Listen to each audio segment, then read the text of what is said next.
Next, we are going to talk about a very intricate web of allegations and counter-allegations, specifically revolving around the drama in The Real Housewives of Orange County. Matt Ginella, Katie Ginella's husband, recently shared some really fascinating revelations on a podcast. He recounted receiving this 911 text from Slade Smiley, which, understandably caused him to fear for his wife, Katie. Oh, for sure. You'd immediately think the worst. Exactly. He genuinely thought something terrible had happened.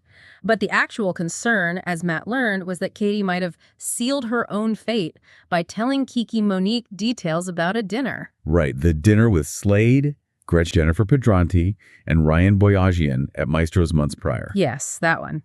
And Slade's exact words to Matt, they evoke this real sense of panic. He said, Katie might have just sealed her own fate. She told Kiki Monique what we told you guys the night of Maestro's, and now it's getting back out to the group. This is really bad. Wow. You need to call Katie, and you essentially need to have her hold the line and say it wasn't said. And Slade was even claiming, apparently, to be on the phone with executive producer Alex Baskin, who was reportedly pissed about the suggestion that Gretchen was allegedly roofied and hospitalized. Which is a huge claim in itself. Huge.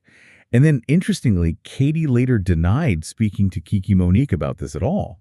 So more denial. It just speaks volumes, about the pressure to control the story, not just on camera, but in every single peripheral interaction. That's a wild twist. From a genuine fear for someone's safety to this immediate scramble for narrative control. But it gets even messier, right? Because Matt alleged that Slade's intention at that Maestro's dinner wasn't just like a social gathering. No, not just catching up. He claimed it was actually to enlist him and Katie in anti-Tamara stance. So it makes clear this wasn't just about sharing a story, but about aligning loyalties, solidifying sides. Matt went on to accuse Jen Pedranti and Ryan Boyajian of covering and pretending for Gretchen Dorit and Slade simply because they apparently hate Tamara Judge so much. Oof. That's a strong accusation. It is. And he felt Katie had supported Jen far more than Jen reciprocated, highlighting this real rift in what he, perceived as a true friendship. Right.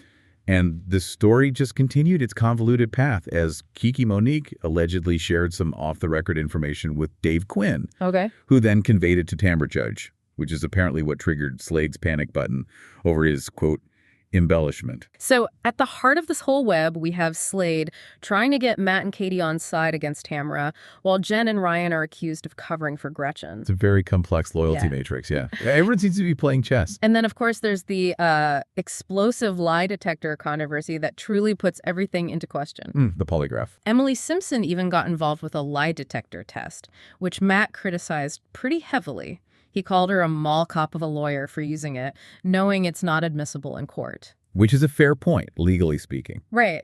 And he notes how the scene on the show really turned on Katie when she misses all of them on the test, indicating she was, deemed deceptive on multiple key questions about Gretchen's claims. And this is such a crucial point because it showcases how producers and castmates can strategically use a moment like that. Oh, absolutely.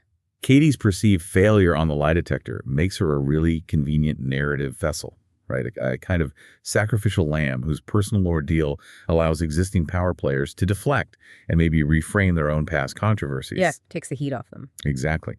Matt ultimately concluded that Katie is facing nonstop, relentless projection and assault and bullying, essentially becoming the storyline for Shannon Bedore, Jen, Gretchen, Gina Kirschneider, and Emily. Wow. It just demonstrates the intense vulnerability of being caught in the crosshairs of one of these reality TV feuds. And if we connect this to the broader context of lie detector drama, it gets even more contradictory, doesn't it? Oh, it does.